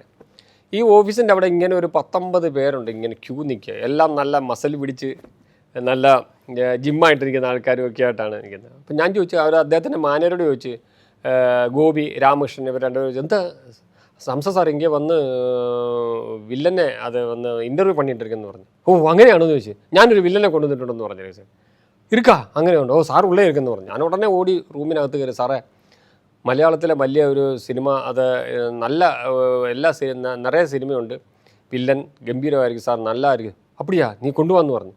അങ്ങനെ ഞാൻ ബാബുരാജിനെയും കൊണ്ട് അദ്ദേഹത്തിൻ്റെ വീടിന് അകത്ത് കയറി. അപ്പോൾ നമ്മളിത് സംസാരിച്ചു. അപ്പോൾ പറഞ്ഞു, എന്ത് ചെയ്യും, ഇവിടെ നമ്മൾ ഇൻ്റർവ്യൂ നടന്നുകൊണ്ടിരിക്കുകയാണല്ലോ, അപ്പോൾ അവർക്ക് ഇപ്പോൾ ആന്ധ്രയിൽ നിന്ന് വന്നവരൊക്കെ ഉണ്ട്. ഞാൻ പറയും ഇൻ്റർവ്യൂ നടക്കട്ടെ സാർ, നമുക്കിത് സാർ നോക്ക്, പറ്റുന്നുണ്ടെങ്കിൽ സാർ എടുക്കുക, നമുക്കതിന് കുഴപ്പമില്ല, ഞങ്ങളിവിടെ ഉണ്ടെന്ന് പറഞ്ഞു. അങ്ങനെ എന്നെ വിളിച്ചു, വാ ഹംസ വാ എന്ന് പറഞ്ഞു. അങ്ങനെ അകത്ത് കയറി ബാബുരാജിനോട് എഴുതി വിവരങ്ങളെല്ലാം പറഞ്ഞു. ഓഹോ, അപ്പം അദ്ദേഹം അഭിനയിച്ച പടങ്ങളുടെ കാര്യവും എല്ലാം പറഞ്ഞു. അന്ന് ബാബുരാജ് 2-3 പടത്തിലേക്ക് അങ്ങനെ വന്നിട്ടേ ഉള്ളൂ. അത് കഴിഞ്ഞാണ്ട് പിൽക്കാലത്താണ് പുള്ളി ഹ്യൂമറായിട്ടും വില്ലനായിട്ട് കൂടുതൽ വന്നത്. അപ്പോൾ എന്നോട് മറ്റേത് എന്നെപ്പം നടിക്കുമോ നല്ല, അത് ത്രൂ ഔട്ട് വില്ലനാ. ഞാൻ പറഞ്ഞു ഇല്ല സാർ, എനിക്കറിയാം നല്ല ഇതുണ്ട്, പാറ് അങ്ങനെ എങ്ങനെയാണെന്നൊക്കെ ഞാനേ കൂടെ ഇരിക്കും സാർ, കവലപ്പെടേണ്ടെന്നൊക്കെ പറഞ്ഞു. ചുരുക്കി പറഞ്ഞാൽ എന്ത് പറഞ്ഞേ, അങ്ങനെ പുള്ളിയെ ഉടനെ പുള്ളിയുടെ ഒരു ജഗൻ എന്ന് പറഞ്ഞ അസോസിയേറ്റ് ഡയറക്ടറെ വിളിച്ചു. അപ്പോൾ അത് കുറേ ഇതെല്ലാം എടുത്ത് മെഷർമെൻറ്റ് കുറേ എടുത്തിട്ട് ഇതെല്ലാം ചടചടാന്ന് പറഞ്ഞ കാര്യങ്ങൾ എടുത്തിട്ട് അപ്പം എന്നോട് പറഞ്ഞു സാറ്. അപ്പോൾ ജഗൻ പറഞ്ഞു, ഹംസ സാർ എന്നാ കൊടുക്കണം റെമുണ്ടേഷൻ? എൻ്റെ വിചാരം എന്തെങ്കിലും ഒന്ന് കിട്ടിയിട്ട് ഇവിടുന്ന് രക്ഷപ്പെട്ടാൽ മതി എന്നുള്ള എൻ്റെ ഇത്. കാരണം വെച്ചാൽ ഇദ്ദേഹം അഭിനയിച്ചോട്ടെ, അപ്പം ബാബുരാജനും ഒരു ചെറിയ കാര്യങ്ങൾ നടക്കണം, അതേ ഉള്ളൂ. അപ്പം ഞാൻ പറഞ്ഞു സാറേ എന്തെങ്കിലും കൊടുത്താൽ മതി, അങ്ങനെ എങ്ങനെ അത് കുഴപ്പമില്ല. ഇല്ല ഹംസ, അതൊരു 20 ദിവസത്തെ വർക്ക് എടുക്കുക, അങ്ങനെ എങ്ങനെയാന്ന് പറഞ്ഞു. 2 ലക്ഷം രൂപ കൊടുക്കട്ടെ എന്ന് പറഞ്ഞു. സത്യം പറഞ്ഞാൽ അത് കേട്ടപ്പം ഞാൻ ബാബുരാജ് എന്നെ നോക്കുന്നു, ഞാൻ ബാബുരാജിനെ നോക്കുന്നു. എന്താ സംഭവിക്കുന്നത് എനിക്കും അറിയാൻ പറ്റും. 2 ലക്ഷം രൂപ അന്നത്തെ കാലഘട്ടത്ത് അത് എന്താ, അത് അയ്യോ 1993 പറ്റിയ 93. അപ്പോൾ ഞാനത് വളരെ ഞെട്ടലായിപ്പോയി എനിക്ക്. ബാബുരാജ് അതിനേക്കാൾ സന്തോഷം എന്താണെന്നറിയില്ല. അല്ല സാർ അത് കുഴപ്പമില്ല, അത് മതിയെന്ന് പറഞ്ഞു. അപ്പോൾ അങ്ങനെ അതെടുത്ത്, അപ്പോൾ ഞാൻ എവിടെ ഹംസ എങ്കിൽ താമസിക്കുമെന്ന് പറഞ്ഞു. ഞാൻ പറഞ്ഞു സാറ് അദ്ദേഹം ഇന്ന് മദ്രാസിൽ പോകാൻ വേണ്ടി, നാട്ടിൽ പോകാൻ വേണ്ടി ഇരുന്നാണ്, അപ്പോൾ റൂം ഏതെങ്കിലും എടുത്ത് കൊടുക്കാമെന്ന്. അങ്ങനെ ഞാൻ ഇന്ന് ഓർക്കുന്നുണ്ട്. ഞങ്ങൾ അപ്പോൾ പ്രൊഡക്ഷൻ മാനേജർ വന്നു കഴിഞ്ഞപ്പോൾ ശരി സാറേ ഹംസ സാർ വാ എന്ന് പറഞ്ഞു. അങ്ങനെ ഞങ്ങൾ രണ്ടും കൂടി ഇറങ്ങി പോകേണ്ട ടി നറിൽ വന്നു. അപ്പോൾ നമ്മൾ രോഹിണി ഇൻ്റർനാഷണൽ ഹോട്ടലാണ്, അന്നത്തെ ടി നറിലെ ഫേമസ് ഹോട്ടലാണ്. അവിടെ ഒരു ഡബിൾ റൂം എല്ലാം ബുക്ക് ചെയ്തിട്ട് അങ്ങനെ ബാബുരാജിൻ്റെ കൈ കയറി പിടിക്കുക, ഷൂ എന്ന് പറഞ്ഞു, വാ എന്ന് പറഞ്ഞു, മിണ്ടാന്ന് പറഞ്ഞു. അങ്ങനെ നേരെ അവിടെ പോയി അവിടെ റൂം എടുത്ത് ബാബുരാജ് അങ്ങനെ നിന്ന് ബാബുരാജ് ഹാപ്പിയായി സന്തോഷമായി. അപ്പോൾ എന്നോട് പറഞ്ഞു, വരാൻ നേരത്തെ എന്നോട് അർജുൻ സാർ പറഞ്ഞു, രാവിലെ പറഞ്ഞു ഏർലി മോർണിംഗ് നമ്മൾ ഫസ്റ്റ് ഷോട്ടാണ്, സ്റ്റാർട്ടിങ് പടത്തിൻ്റെ ഫസ്റ്റ് ഷോട്ട് എടുക്കുന്നത് മൗണ്ട് റോഡിൽ തന്നെയുള്ള പിന്നെ ഇന്ത്യൻ എക്സ്പ്രസിൻ്റെ ബിൽഡിങ്ങിലാണ്. അത് ഓഫീസിന് പക്കത്തിൽ നിന്ന്. അപ്പോൾ രാമകൃഷ്ണ നിവാസിൻ്റെ തൊട്ട് ചേർന്നാണ്, ഒരു ഒരു ഒരു 100 വാര അകലെയാണ് ഈ ഇത് മൗണ്ട് റോഡിലത്. വുഡ്സ് റോഡിലാണ് രാമകൃഷ്ണ നിവാസ്, ഇത് ഒരു 100 വാര അപ്പുറത്താണ്. അപ്പോൾ ഞാൻ അങ്ങോട്ട് വന്നാൽ മതിയല്ലോ എന്ന് പറഞ്ഞു. അപ്പോൾ ബാബുരാജ് പറഞ്ഞു അങ്ങനെ എൻ്റെ കൂടെ. ഞാൻ പറഞ്ഞില്ല, പുരുഷന്മാർ വരും, അതുകൊണ്ട് നിങ്ങളവിടെ വന്നാൽ ഞാനവിടെ വരാമെന്നു. ഫസ്റ്റ് ഷോട്ട് ഞാൻ ഇന്നും ഓർക്കുന്നുണ്ട്. കാരണം വെച്ചാൽ ഒരു ലിഫ്റ്റിൽ നിന്ന്, അപ്പോൾ ഇദ്ദേഹത്തിൻ്റെ കോസ്റ്റ്യൂമൊക്കെ ഇട്ട്, അതായത് ഈ കോട്ടും സൂട്ടും ഒക്കെ ഇട്ട് വന്നിട്ട് ഒരു ആ സീൻ ഇന്നും ഞാൻ ഓർക്കുന്നുണ്ട്. ഒരു ബിയറിൻ്റെ ടിന്ന് ഓപ്പൺ ചെയ്തിട്ട് ഇങ്ങനെ കുടിച്ചിട്ട് ഇങ്ങനെ ഒരു ഗൗരവ രീതിയിൽ നോക്കിക്കൊണ്ട് വരുന്ന ഒരു ഇത് ലിഫ്റ്റിൽ നിന്ന് ഇറങ്ങുന്ന ഒരു സീനായിട്ടാണ് കാണുന്നത്. അതെടുത്ത് അങ്ങനെ കുറേ ഡയലോഗുകൾ കാര്യപ്പെടുത്തുമ്പോൾ ഡയലോഗിനകത്തൊക്കെ കുറേ വ്യത്യാസങ്ങൾ വന്നപ്പോൾ എന്നോട് അർജുൻ സാറിന് ഭയമായി. എന്താ എങ്ങനെ വല്ല കുഴപ്പമുണ്ടാവും? അത് ഇല്ലല്ല, ഞാൻ പറഞ്ഞിട്ട് സാറേ ഞാൻ കൂടെ ഉണ്ട്, അത് കുഴപ്പമില്ലെന്ന് പറഞ്ഞ് അങ്ങനെ ഒരു ദിവസം 2 ദിവസം ഞാൻ അവിടെ അങ്ങ് നിന്ന്. ഞങ്ങൾ വളരെ ഹാപ്പി. അപ്പോൾ ഇതിനൊക്കെ അഡ്വാൻസ് കൊടുത്തു ബാബുരാജിന്. അങ്ങനെ 25 അതിൽ നിന്ന് ഞാനും മേടിച്ചു. അങ്ങനെ ബാബുരാജ് പിന്നെ ആ സിനിമ അഭിനയിച്ച് പിന്നെ ഹെലികോപ്റ്റർ ഷൂട്ടും അതൊക്കെ ഉണ്ടായിരുന്നു ആ പടത്തിൽ. അപ്പോൾ അതെല്ലാം അത് അങ്ങനെ ഒരു ഇതിൽ നടന്ന് അങ്ങനെയാണ് ഞാൻ തിരിച്ചാണ്. പിന്നെ ഇത് കഴിഞ്ഞിട്ടാണ് ഞാൻ വീണ്ടും കോട്ടയത്ത് വന്നത്. അപ്പം ഞാൻ നേരത്തെ പറഞ്ഞില്ലേ, വാസു സാറിൻ്റെ വീട്ടിൽ പോകും. ആ ബന്ധങ്ങൾ, അദ്ദേഹത്തിൻ്റെ സിനിമകൾ ഞാൻ റിലീസ് ചെയ്യും. സാധു എന്ന് പറഞ്ഞ അരുൺ സാറിൻ്റെ പടം, അതുപോലെ തന്നെ കുറേ സിനിമകൾ അങ്ങനെ. ചിന്നത്തമ്പി എടുത്തില്ല, ചിന്നത്തമ്പിക്ക് അഡ്വാൻസ് കൊടുത്തിട്ട് അന്ന് പിന്നെ എനിക്ക് എടുക്കാൻ പറ്റിയില്ല അതൊക്കെ ഡിസ്ട്രിബ്യൂഷൻ. അങ്ങനെ വളരെ ബന്ധങ്ങൾ ആ വാസു സാറിൻ്റെ വീട്ടുമായിട്ട് എനിക്ക് ഉണ്ടായിരുന്നു, നേരത്തെ സൂചിപ്പിച്ച പോലെ. ഇതിനിടയ്ക്ക് ഈ ശ്രീയൊരു ദുഃഖം റിലീസ് ചെയ്ത് പരാജയപ്പെട്ടു, അമ്പേ പരാജയമായിരുന്നു. ചുരുക്കി പറഞ്ഞാൽ ഒരു ദിവസം കൊണ്ടൊക്കെ അത് നിന്ന് പോകുന്ന ഒരവസ്ഥയിലായിപ്പോയി. അപ്പോൾ വീണ്ടും വേറെ മാർഗ്ഗങ്ങളില്ലാതെ അങ്ങനെ നിന്നപ്പോൾ ഈ ഭാവൻ മാത്യു ചേട്ടൻ എന്നെ കണ്ട് എന്താ പരിപാടി അംശേ? ഞാൻ പറഞ്ഞു സാറേ ഇനിയിപ്പോൾ വീട്ടിൽ പോകാനൊന്നും പറ്റില്ല, കാര്യം വീട്ടിൽ നിന്ന് നമ്മൾ അടിച്ചിറക്കിയ പോലെയാണ്, അതുകൊണ്ട് എനിക്ക് അതൊന്നും പറ്റുന്നില്ല, എന്ത് ചെയ്യും? അപ്പോൾ ചെറിയ ഡിസ്ട്രിബ്യൂഷൻ കാര്യങ്ങളൊക്കെ ആയിട്ട് ഞാൻ നിങ്ങളെ ഹെൽപ്പ് ചെയ്യാമെന്ന് പറഞ്ഞു. അങ്ങനെ അതുമായിട്ട് പോകുമ്പോൾ നമ്മുടെ ഈ സ്വാമീസിന് വളരെ അടുത്തുള്ള ഒരു സ്ഥലമുണ്ട്, സിനിമാക്കാരെല്ലാം ഉള്ള ഡിസ്ട്രിബ്യൂഷൻ ഓഫീസുള്ള ഒരു തെരുവ്, മീരാ സാഹിബ് സ്ട്രീറ്റ് എന്നാണ് അതിനെ അറിയപ്പെടുന്നത്. അവിടെയാണ് പണ്ടത്തെ കാലഘട്ടത്തിൽ അന്നത്തെ തമിഴ്നാട്ടിലെ സിറ്റിയിലുള്ള ചെറിയ ഡിസ്ട്രിബ്യൂട്ടറെല്ലാം ധാരാളമുണ്ട്. ഒരു സിനിമ ഗ്രാമം പോലെയാണത്. അവിടെ ചെറിയൊരു ഓഫീസുകളും കാര്യങ്ങളും. അവിടെ ഞാൻ ഇടയ്ക്കിടയ്ക്ക് പോകും, പലരുമായിട്ട് പല ബന്ധങ്ങളൊക്കെ ഉണ്ട്. അങ്ങനെ മാത്യു സാറും ഞാനും കൂടി പോകുന്ന വഴിക്ക് ഒരു ഓഫീസിൽ കയറിയപ്പോൾ പറഞ്ഞ് ഒരു ഫിലിം പെട്ടിയുണ്ട്, ഈ ഫിലിം പെട്ടി ആയിട്ടൊരു സിനിമയുണ്ട്. അപ്പോൾ നോക്കുമ്പോൾ ആ ചിത്രത്തിൻ്റെ പേര് ആര്യമാല. ഒരു പഴയ കാലഘട്ടത്തിൽ അതിനകത്തിൽ അഭിനയിച്ചിരിക്കുന്ന NS കൃഷ്ണൻ, TA മധുരം, ഇങ്ങനെയുള്ള പഴയകാല ആരംഭകാലത്തുള്ള നടീനടന്മാരാണ്. അപ്പോൾ എനിക്ക് അതിനെപ്പറ്റിയൊന്നും അറിയില്ല. അപ്പോൾ മാത്യു സാർ പറഞ്ഞില്ല, അതൊക്കെ ഇനിയുള്ള കഴിഞ്ഞ കാലങ്ങളിലൊക്കെ അങ്ങനെയുള്ള ഉണ്ടായിരുന്നതൊക്കെ നല്ല സിനിമകളാണ്.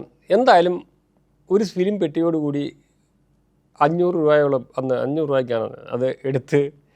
അപ്പം ഫിലിം പെട്ടി എന്നെ കാണിച്ചു നമുക്ക് ഒരു 10ഓളം പോലെ, അതിനകത്ത് 1000 അടി മാഗസിൻ്റെ ആണെന്ന് തോന്നുന്നു. അതൊരു 35 3.5 മണിക്കൂറാണ് സിനിമ എന്നാണ് പറഞ്ഞത്. അത് വലിയ പെട്ടി പോലെ ഭയങ്കര ബോക്സ്. ആ ബോക്സിനകത്ത് അടുക്കി വെച്ച് ആർക്കും എടുക്കാൻ പറ്റാത്ത ഒരു സാഹചര്യത്തിൽ അത് ആർക്കും പൊക്കാൻ പാടില്ല.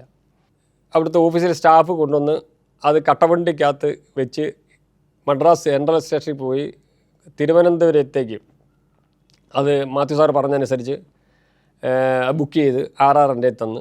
അങ്ങനെ കുറച്ച് വാൾ പോസ്റ്റ് നോക്കിയിട്ട് ഞാൻ ഇവിടുന്ന് തിരുവനന്തപുരത്ത് പോയി. തിരുവനന്തപുരത്ത് ടൗൺ കഴിഞ്ഞാൽ കിള്ളിപ്പാലം കഴിഞ്ഞാൽ ഒരു പഴയകാല ഒരു സിനിമ തിയേറ്ററുണ്ട്, പെർമനൻ്റാണ്.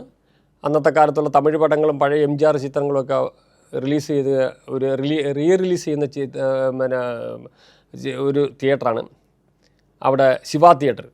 ആ ശിവ തിയേറ്ററിൽ പോയി അദ്ദേഹം പറഞ്ഞപ്പോൾ അവർക്ക് വളരെ സന്തോഷം. നമുക്കതിനെപ്പറ്റി അറിയില്ല, ഇത് ഓടുവോ ഓടത്തില്ലയോ എന്നുള്ളൊരു ജിജ്ഞാസയായിരുന്നു എനിക്ക്. പക്ഷേ എന്നാലും അവിടെ ഒരു 10-15 പോസ്റ്ററൊക്കെ ഒട്ടിച്ച് അങ്ങനെ ആദ്യത്തെ 2:30, 6:30, 9:30 3 ഷോയാണ്. 2 മണിക്കുള്ള ഷോ നടന്നില്ല. 6:30 ആയപ്പോൾ കുറച്ച് ആളുകൾ വരാൻ തുടങ്ങി. പിന്നെ 9:30 ആയപ്പോൾ ഇഷ്ടംപോലെ പഴയ ആൾക്കാർ ഓഡിയൻസ് വരാൻ തുടങ്ങി. പ്രായം ചെന്ന ആൾക്കാരെയൊക്കെ ഒരു മഞ്ചക്കിലിരുത്തിയും കസേരപ്പുറത്തിരുത്തിയും ഒക്കെ വാഹനത്തിലും അല്ലാതെ കൂട്ടമായിട്ട് ആൾ വന്നു. ഞാൻ വളരെ അക്ഷരാർത്ഥത്തിൽ ഞെട്ടിപ്പോയി, ഇതെന്താണ് ഈ കാണുന്നതെന്ന്. അപ്പോൾ ആ സിനിമയെന്ന് പറഞ്ഞ ഒരു പുരാണ ചിത്രമാണ്. അതിൽ ഗണപതി വന്ന് ഒളിച്ചിരിക്കുന്ന കുറേ സീനുകളും അതനുസരിച്ച് നായകനും നായികയും പാടുന്ന അന്ന് എല്ലാം ഡയലോഗുകൾക്കൊപ്പം തന്നെ പാട്ടാണ്, സോങ്ങാണ്, അത് ബിറ്റായിട്ട്. അപ്പോൾ ആ ഒരു ചിത്രം, ആ ചിത്രത്തിൽ ഫാമിലി ഓഡിയൻസ് കണ്ടമാനം വന്നങ്ങനെ കയറി. എനിക്ക് വളരെ അത്ഭുതമായി. എനിവേ എന്തിരുന്നാലും ആ ചിത്രം ഏകദേശം 14 ദിവസം കൂടി അന്നത്തെ കാലത്ത് 1300 രൂപ ഒരു ഷെയർ വന്നു. അപ്പോഴാണ് എനിക്ക് അതിൻ്റെ മഹത്വം മനസ്സിലായത്. പക്ഷേ അത് അങ്ങനെയുള്ള ചില തിയേറ്ററിലേ ഓടുള്ളൂ. ഞാൻ തിരുവനന്തപുരത്ത് നിന്ന് അത് നേരെ വീണ്ടും പാലക്കാടായിരുന്നു വരുന്നത്. അങ്ങനെ കുറച്ച് വിരലെണ്ണാവുന്ന തിയേറ്ററൊക്കെ ഉള്ളൂ അത് ഓടുള്ളൂ. പക്ഷേ എന്നാലും അവിടെയൊക്കെ നല്ല കളക്ഷനൊക്കെ വന്നു. അങ്ങനെ ഈ മാത്യു സാറിൻ്റെ അടുത്ത് കിട്ടിയ ഷെയറൊക്കെ അയച്ചു കൊടുക്കും. അങ്ങനെ അദ്ദേഹം എന്നോട് വലിയ കാര്യം, ഞങ്ങൾ ഷെയർ ആയിരുന്നു, അതിന് കുറേ എമൗണ്ടൊക്കെ തന്നു. അപ്പോൾ എന്നോട് അദ്ദേഹം പറഞ്ഞു, ഹംസ ഒരു കാര്യം ചെയ്യും ഇനിയിപ്പം ഏതായാലും. അപ്പോൾ ഇതിനിടയ്ക്ക് മദ്രാസിൽ പലരുമായിട്ട് ഭയങ്കര ബന്ധങ്ങൾ എനിക്കുണ്ടായി, കുറേ ബന്ധങ്ങൾ അങ്ങനെ ഉണ്ടായി. പട്ടിണിയായാലും അത് അങ്ങനെ നമ്മൾ അവിടുത്തെ സ്വാമീസ് ലോഡ്ജിൽ ഒരു സ്വാമി ഉണ്ടായിരുന്നു, മഹാദേവ സ്വാമി. കൗണ്ടറിൻ്റെ അടുത്ത് തന്നെ ഒരു ചെറിയ റൂമുണ്ട്, അവിടെ താമസിക്കാൻ ഒരു അവസരം തരും. ഭക്ഷണം ഇതുപോലെ ആരെങ്കിലുമായിട്ട് പുറത്ത് എവിടെയെങ്കിലും പോയി കഴിക്കും, പിന്നെ വൈകിട്ട് കയറി വരും. അങ്ങനെ അവർക്കെല്ലാം വലിയ കാര്യമായിരുന്നു. അവിടുത്തെ 2 സ്റ്റാഫായിരുന്നു. പാലക്കാട് ചേലക്കരയുള്ള ഒരു കൃഷ്ണേട്ടനും അതുപോലെ തന്നെ ഒരു നാരായണൻകുട്ടിയും. അപ്പോൾ ഇവർ രണ്ടുപേരും അവിടുത്തെ നാട്ടിൽ നിന്ന് വന്ന് അവർ 3-4 പേരാണ്, 2 പേര് അവിടുത്തെ സ്റ്റാഫുകളായിരുന്നു, മലയാളികളാണ്. അപ്പോൾ അവരുമായിട്ട് ഭയങ്കര ബന്ധങ്ങൾ, അവരെന്നോട് വലിയ കാര്യവും ജീവനും ഒക്കെയാണ്. അങ്ങനെ അവർ അതിനിടയ്ക്ക് ഒരുപാട് കാര്യങ്ങളുണ്ട്. കാര്യം സിനിമ ഷൂട്ടിംഗ് കാണാൻ വേണ്ടി പോവുക. ശിവാജി ഗാർഡൻ എന്ന് പറഞ്ഞാൽ നമ്മൾ ശിവാജി ഗണേശൻ്റെ ഗാർഡനാണ്, പക്ഷേ എല്ലാം മാന്തോപ്പാണ്. അവിടെ പോയി നസീർ സാറിനെയൊക്കെ ഒളിഞ്ഞിരുന്ന് കണ്ടിട്ടുണ്ട്. അതുപോലെ തന്നെ AVM തിയേറ്ററിൽ എങ്ങനെ ബന്ധപ്പെട്ട് പോകുമ്പോഴും AVM തിയേറ്ററിനകത്ത് എഡിറ്റിംഗ് ടേബിളുണ്ട്. അവിടെ എനിക്കറിയാം മലയാള സിനിമയിലെ ആദ്യ കാലഘട്ടത്തെ ഒരു നല്ല എഡിറ്ററായിരുന്നു ശങ്കുണ്ണി ചേട്ടൻ എന്ന് പറഞ്ഞാൽ എല്ലാ പഴയകാല സിനിമാക്കാർക്ക് എല്ലാവർക്കും അറിയാം. അദ്ദേഹത്തിൻ്റെ മകനാണ് ഇപ്പോൾ മോഹൻ എന്നുള്ളത്. അപ്പോൾ അന്ന് എഡിറ്റിംഗ് ആണല്ലോ. അപ്പോൾ ആ തിയേറ്ററിൽ രാവിലെ പോയാലും അവിടെ ഒരു യക്ഷിപ്പാറു ഒക്കെ ഡയറക്റ്റ് ചെയ്ത ഒരു രാജശേഖരൻ അങ്ങനെയുള്ള ആൾക്കാരൊക്കെ ഉണ്ട്, അവർക്കായിട്ട് ബന്ധങ്ങളുണ്ട്. അങ്ങനെ ആ ബന്ധങ്ങളുടെ പുറത്ത് അവിടെ ഇവിടെയൊക്കെ പോയിട്ട് രാത്രി വീണ്ടും സാമിസിൽ വരും. സാമിസിൽ ആ ഭക്ഷണങ്ങളും എല്ലാമായിട്ട് അങ്ങനെ എന്തെങ്കിലും കിട്ടുന്ന ഭക്ഷണം കഴിക്കും, കിടക്കും. ഇങ്ങനെയൊക്കെയാണ് മുന്നോട്ട് പോയിക്കൊണ്ടിരുന്നത്. സാമിക്ക് എന്തെങ്കിലും കാലഘട്ടത്തിൽ കുറച്ച് പൈസ എനിക്ക് വന്നാൽ ഞാൻ അതിൻ്റെ റൂം റെൻ്റായിട്ട് എന്തെങ്കിലും കൊടുക്കും, അത്രേ ഉള്ളൂ. അത് ചോദിക്കത്തില്ല സ്വാമി. അപ്പോൾ ഒരു ദിവസം ഞങ്ങൾ അങ്ങനെ നോക്കി എല്ലാവരും പോയി, എനിക്ക് വീട്ടിൽ പോകാൻ പറ്റുന്നില്ല. അങ്ങനെ ഞാനങ്ങനെ കിടന്നപ്പോൾ അവിടെ 1978-79 കാലഘട്ടത്തിലെന്ന് എനിക്ക് തോന്നുന്നു ഒരു വലിയ മഴയും കാറ്റും ഒക്കെ വന്നു. ആ മഴ പേമാരിയായിട്ട് അത് ഏകദേശം ഒരാഴ്ച നീണ്ടു നിന്നു. അപ്പോൾ അന്ന് ഈ മൗണ്ട് റോഡിൽ നിന്ന് ഉഡ്സ് റോഡിലേക്ക് തിരിയുന്നിടത്ത് പോകുന്ന ഒരു ഉഡ്സ് റോഡാണ്. ആ ഉഡ്സ് റോഡ് ആ സൈഡെല്ലാം നമ്മുടെ ഇന്നത്തെ പോലെ വലിയ ബിൽഡിങ്ങുകളൊന്നുമില്ല. അവിടെ ചെറിയ ബിൽഡിങ് പോലെ ചെറിയ ഒറ്റ റൂം, തട്ടി, ഇങ്ങനെയൊക്കെ ഉള്ളതേ ഉള്ളൂ. അത് കമത്തോടുകളാണ് അതിൻ്റെ മുകളിലെല്ലാം. അതല്ല അപ്സ്റ്റെയറോ സെക്കൻഡ് അങ്ങനെയൊന്നുമില്ല. അത് വളരെ വിരളമാണ്. അതിങ്ങനെ ഉണ്ടാകുന്ന സാമിസ് ലോഡ്ജൊക്കെ മാത്രമേ ഉള്ളൂ. അപ്പോൾ അതിൻ്റെ ഓപ്പോസിറ്റൊക്കെ വെള്ളം വന്ന് കയറി ഇറങ്ങാൻ പറ്റാത്ത അവസ്ഥയിൽ, ഒരു നിവൃത്തിയില്ലാത്ത അവസ്ഥയിൽ കാറ്റ് വന്നിട്ട് സെൻട്രൽ സ്റ്റേഷൻ്റെ ഷീറ്റ് വരെ പറന്നു പോയിട്ടുണ്ട്. അത്ര വലിയ പേമാരിയായിരുന്നു. അങ്ങനെ അപ്പോൾ ഇവിടുന്ന് വെളിയിൽ ഇറങ്ങാൻ മേലത് ആരുമില്ല. ഞാനും ഈ കൃഷ്ണേട്ടനും നാരായണൻകുട്ടി, ഞങ്ങൾ 3 പേരേ ഉള്ളൂ. അങ്ങനെ ഞങ്ങൾ താഴത്തെ ഇവർ തന്നെ അന്ന് മണ്ണെണ്ണ സ്റ്റൗ അങ്ങനെയുള്ള സാധനങ്ങളൊക്കെ സാമിസ് ലോഡ്ജിൻ്റെ മുകളിൽ കയറ്റി വെച്ച് അവിടെയാണ് ഞങ്ങൾ ഫസ്റ്റ് ഫ്ലോറായിട്ടല്ല, പഴയ തട്ട് ഒക്കെയാണ്, അവിടെ കൊണ്ടുവന്ന് വെക്കും. അങ്ങനെ ഭക്ഷണം കഴിക്കുക, എന്തെങ്കിലും കിട്ടും.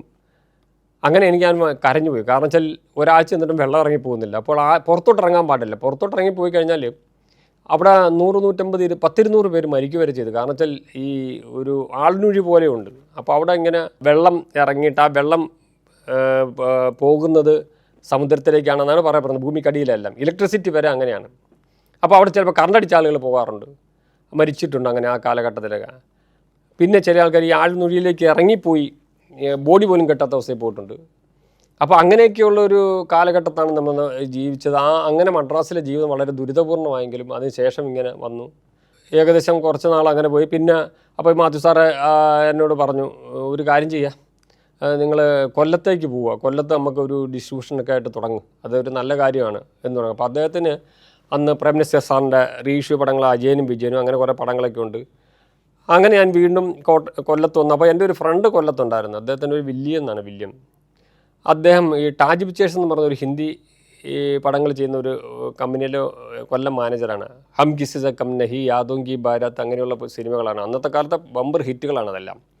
നല്ല സോങ്ങുകളൊക്കെ ഉള്ള ക്യാ ഹുവ, തേരാവാദ, വൊക്കസം, എന്നുള്ള പാട്ടൊക്കെയുള്ള മുഹമ്മദ് റാഫി പാടിയ പാട്ടുകളൊക്കെ അത് മാസങ്ങളോളമാണ് ഓരോ തിയേറ്ററിൽ അന്നത്തെ കാലത്ത് ഓടുന്നത്. അപ്പോൾ അതൊക്കെ അതിൻ്റെ മാനേജറൊക്കെ ആയിട്ടിരുന്ന് വലിയ എന്നോട് പറഞ്ഞ് അത് നല്ല ഐഡിയ ആണ്. കാര്യം കൊല്ലത്താണ് ഇച്ചിരി ബി ക്ലാസ് തിയേറ്ററുകളുണ്ട് ഇഷ്ടം പോലെ. അവിടെ ആ 3 ദിവസം 4 ദിവസം ഗ്യാപ്പ് വീക്കെൻഡ് എന്നൊക്കെയുള്ള രീതിയിൽ ഓടാം. അപ്പോൾ അവരുടെ ഓഫീസായിട്ട് തുടങ്ങുന്നത് നല്ലതാണ് എന്ന് പറഞ്ഞു. അങ്ങനെ മാത്യു സാറിൻ്റെ അനുവാദത്തോടു കൂടി ഞാൻ അങ്ങനെ ഒരു 79, 80 കാലഘട്ടത്തിലാണ് കൊല്ലത്തേക്ക് വരുന്നത്.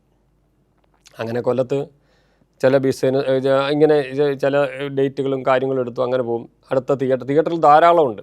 കോസ്റ്റൽ ഏരിയ ആണല്ലോ, നീണ്ടകര, കരുനാഗപ്പള്ളി, കാവനാട്, അങ്ങനെ കുറേ ഏരിയ.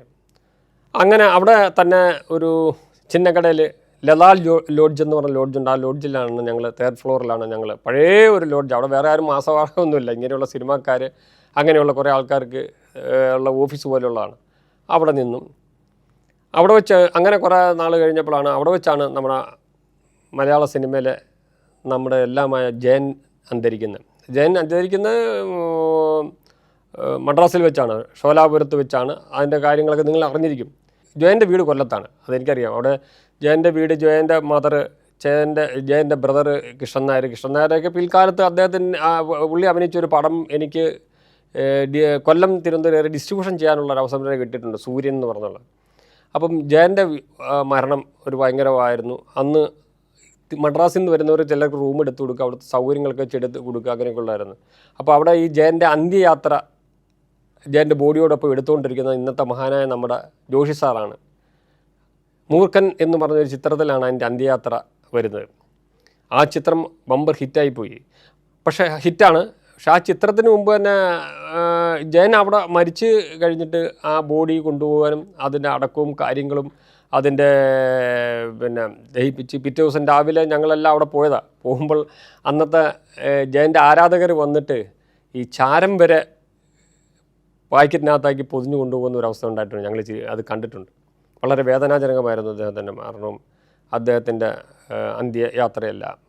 അങ്ങനെ ആ കാലഘട്ടത്ത് അങ്ങനെ കൊല്ലത്ത് നിന്നും അങ്ങനെ കുറച്ച് നാൾ അങ്ങനെ കൊല്ലത്ത് നിന്ന് മുന്നോട്ട് പോയി കഴിഞ്ഞ് വീണ്ടും മദ്രാസിൽ വരും. അപ്പോൾ മദ്രാസിലേക്ക് വരുമ്പോൾ എന്താണെന്ന് വെച്ചാൽ മദ്രാസ് മെയിലിൽ എൻ്റെ ഫ്രണ്ടിൽ ജനറൽ കമ്പാർട്ട്മെൻറ്റിലാണ് കയറുന്നത്. അതിൻ്റെ 50 രൂപ 60 രൂപ. അന്നത്തെ ടിക്കറ്റ് എന്ന് പറഞ്ഞാൽ റിസർവേഷൻ ടിക്കറ്റോ അല്ലെങ്കിൽ കൗണ്ടർ ടിക്കറ്റ് അതല്ല. കൗണ്ടറിൽ ഒരു ചെറിയ പാസ് പോലത്തെ ഒരു ചെറിയതാണ്, അതിലാണ് കയറുന്നത്. അതിൽ കയറി അങ്ങ് കയറും. പോകുന്ന വഴി അത് അങ്ങനെ പോകുമ്പോൾ അതിൽ ടീറ്റിമാരെ കാണും. അല്ലെങ്കിൽ ടീറ്റിമാരെ കണ്ടല്ല അവരെവിടെയെങ്കിലും ഇന്ന് കയറി S2 S1 അവിടെ കയറി കിടന്നോളാമെന്ന് പറയും. അല്ലെങ്കിൽ ചിലപ്പം ആ സെക്കൻഡ് ക്ലാസ്സിനകത്തായിരിക്കും ഞങ്ങൾ, ജനറൽ കമ്പാർട്ട്മെൻറ്റിനകത്തായിരിക്കും കിടക്കുന്നത്. ആ കിടക്കുന്ന സമയത്ത് തിരക്കാണെങ്കിൽ കൂടി അയ്യപ്പന്മാരുടെ സീസണായി കഴിഞ്ഞാൽ പറയണ്ട. അപ്പോൾ എല്ലാവരും ഇടിച്ചു തൂങ്ങി കിടക്കുന്ന സമയത്ത് അവിടെ നിലത്തിരുന്നാണ് നമ്മൾ മുന്നോട്ട് പോയിക്കൊണ്ടിരുന്നത്. അങ്ങനെ കുറേ നാൾ മദ്രാസിൽ പോവും, തിരിച്ചു വരും. ഈ രീതിയിൽ മുന്നോട്ടാണ് നമ്മൾ പോയിക്കൊണ്ടിരിക്കുമ്പോഴാണ് ഞാൻ അങ്ങനെ തമിഴ്നാട്ടിൽ മദ്രാസിൽ എല്ലാ താരങ്ങളും ഏകദേശം അന്ന് കുറേ തമിഴ് ചിത്രങ്ങളെല്ലാം വന്നു. ആ തമിഴ് ചിത്രങ്ങളുമായിട്ടൊക്കെ വളരെ ബന്ധങ്ങളും കാര്യങ്ങളും ഉണ്ടായി. അവിടുത്തെ പ്രൊഡ്യൂസറുമായിട്ട് എനിക്ക് ബന്ധങ്ങളുണ്ടായി. ആ ബന്ധങ്ങൾ വളരെ വലുതാണ്. കാരണം എൻ്റെ ആർട്ടിസ്റ്റുകളായാലും അത് നമ്മുടെ വിജയുടെ അച്ഛൻ SI ചന്ദ്രശേഖരൻ സാറാണ്. അദ്ദേഹം അന്ന് വടപളനി എന്ന് പറഞ്ഞ സ്ഥലത്താണ് ചന്ദ്രശേഖരൻ സാറിൻ്റെ ഓഫീസ്, അതിനടുത്താണ് വീട്. അപ്പോൾ അവിടെ എനിക്കൊരു മീഡിയേറ്ററായിട്ടൊക്കെ വന്ന് മദ്രാസിലുള്ള എൻ്റെ സുഹൃത്തുണ്ട് തങ്കരാജ്, പിന്നെ കോയമ്പത്തൂരുകാരൻ ഒരു വെങ്കിട്ട്, ഇങ്ങനെ 2 പേരായിരുന്നു എൻ്റെ കൂടെ എപ്പോഴും ഒന്നുണ്ടായിരുന്നു. ഞങ്ങൾ വളരെ ഫ്രണ്ട്ലി ആയിരുന്നു. അങ്ങനെ അവിടെ നമ്മൾ പോവും. അപ്പോൾ അങ്ങനെ ചില സിനിമകളൊക്കെ ഞാൻ എടുത്ത് ഇവിടെ കൊണ്ടുവന്ന് ഡിസ്ട്രിബ്യൂഷൻ ചെയ്യും. ഇല്ലെങ്കിൽ ആർക്കെങ്കിലും ഒരു ഏരിയ വിൽക്കും, വീണ്ടും തിരിച്ചു പോവും.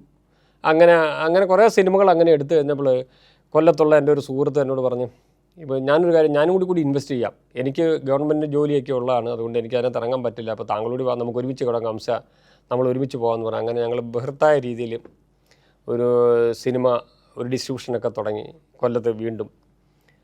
അപ്പോൾ അതിനിടയ്ക്ക് എനിക്ക് കുടുംബത്തിലൊക്കെ വിഷയങ്ങളുണ്ട്. കാര്യം ഞാൻ അതിനുശേഷം എൻ്റെ മാരേജ് കഴിഞ്ഞ് 2ാമത്തെ പ്രസവത്തോടു കൂടിയാണ് എൻ്റെ വൈഫ് കൊല്ലത്ത് വെച്ച് മരണപ്പെട്ടത്. അതൊക്കെ ഒരു വലിയ സംഭവങ്ങളാണ്. വീണ്ടും അവിടെ വെച്ച് കൊല്ലത്താണ് ഞാൻ കല്യാണം കഴിച്ച് കുട്ടികളായി. പക്ഷേ അതിനുശേഷം സിനിമകൾ തമിഴ് സിനിമകൾ ഒരുപാട് സിനിമകൾ, അതായത് വിജയുടെ നാളകത്തീർപ്പ്, രസികൻ, വിഷ്ണു, ഇങ്ങനെ കുറേ സിനിമകൾ അപ് ടു മധുര വരെ 22 സിനിമകൾ നമ്മൾ ഇന്ന് കേരളത്തിലേക്ക് വിതരണം ചെയ്തു. കാര്യം അതുപരമായിട്ട് ബന്ധങ്ങളായിരുന്നു എനിക്ക് വലുത്. അവിടെ ചെന്ന് കഴിഞ്ഞാൽ ചന്ദ്രശേഖര സാറായാലും ആരായാലും സിനിമ വിജയുടെ കാൾ ഷീറ്റ് ആർക്കെങ്കിലും അന്ന് വിജയ്ക്ക് അത്ര മാർക്കറ്റുള്ള കാലഘട്ടത്തില്ല. പക്ഷേ അദ്ദേഹം ഈ ചന്ദ്രശേഖര സാറെന്ന് പറഞ്ഞാൽ വിജയകാന്തിനെ രജനീകാന്തിനെയൊക്കെ വെച്ച് ഹിറ്റ് സിനിമകളെടുത്ത ഒരു സംവിധായകനാണ്. അപ്പം ചട്ട ചട്ടം ഒരു വിളയാട്ട് എന്നൊക്കെ പറഞ്ഞ സിനിമകളെടുത്ത് അന്നത്തെ കാലത്ത് തമിഴ് സിനിമകൾ സൂപ്പർ ഹിറ്റാണ്. ചന്ദ്രശേഖര സാറിൻ്റെ പ്രയത്നഫലമായിട്ടാണ് അദ്ദേഹം ആർട്ടിസ്റ്റായിട്ട് അങ്ങനെ വന്നത്. അങ്ങനെ രണ്ടാമത്തെ പടം രസികൻ, രസികൻ എന്ന് പറഞ്ഞ പടം, ആ പടം സൂപ്പർ ഹിറ്റായി. തമിഴ്നാട്ടിലും കേരളത്തിലും നല്ല ഹിറ്റായി. കേരളത്തിലും ഹിറ്റായി. അപ്പോൾ ഞാൻ ആ സിനിമ എടുത്ത് ഇവരെല്ലാമായിട്ട് വന്ന് എടുക്കും, ഒരു ഏരിയ വിൽക്കും, നല്ല ഡിസ്ട്രിബ്യൂഷൻ ചെയ്യും. ഇങ്ങനെ വരുമ്പോൾ സ്ഥിതിക്ക് ഞങ്ങളങ്ങനെ പാർട്ണർഷായി. ആ പാർട്ണർഷിപ്പ് കൊല്ലത്തുള്ള ആളുമായിട്ട്. പക്ഷേ എനിക്ക് അവിടെ പരാജയങ്ങൾ സംഭവിച്ചു. കാരണം വെച്ചാൽ ബിസിനസ്സിൽ ലാഭങ്ങളൊക്കെ കിട്ടിയെങ്കിലും പിന്നെ അതെനിക്ക് അത് സമ്പത്ത് കൂടി വന്നപ്പോൾ നമ്മുടെ കിട്ടാതെയായി. അങ്ങനെ സിനിമ ഹിറ്റായെങ്കിലും അത് പാർട്ണർഷിപ്പിൽ കണക്കുകളും കാര്യങ്ങളും കിട്ടാതെ ഞാൻ ആകെപ്പാടെ വിഷമിച്ച്.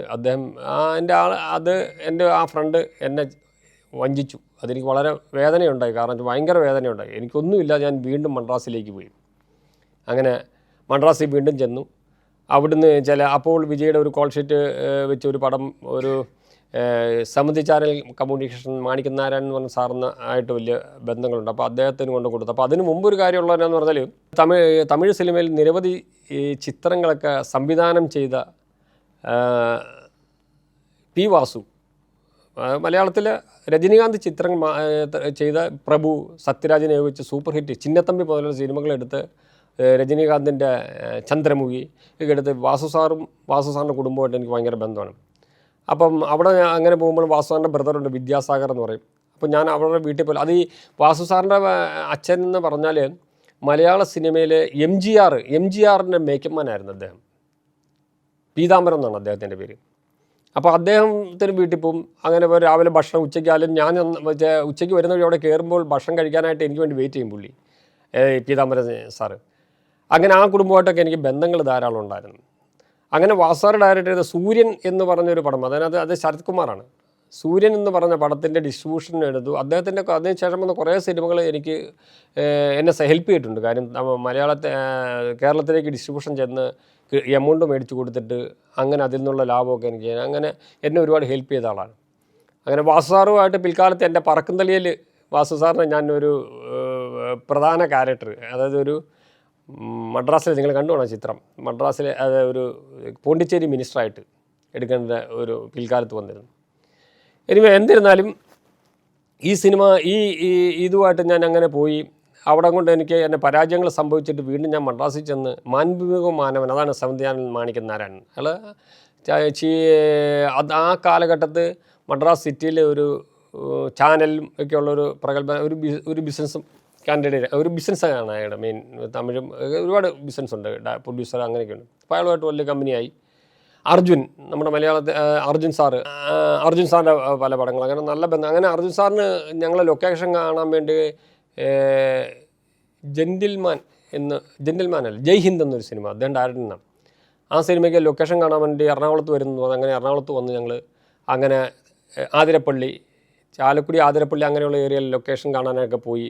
ലൊക്കേഷനിലെല്ലാം ഞാൻ കണ്ടു, അവിടെ വെച്ച് ഷൂട്ട് ചെയ്ത്. അതിനെല്ലാം ഞങ്ങൾ വലിയ കമ്പനി. ആ ബന്ധം ഇപ്പോഴും അദ്ദേഹം ഇടയ്ക്കിടയ്ക്കൊക്കെ എന്നെ വിളിക്കാറുണ്ട്. ഇവരെല്ലാം വിജയുടെ അച്ഛൻ ചന്ദ്രശേഖർ ആയാലും സാറായാലും ഒരു 5 വർഷത്തിന് മുമ്പ് ഇടയ്ക്കൊക്കെ വിളിക്കും, മെസ്സേജ് ഒക്കെ ചെയ്യും ഇപ്പോഴും.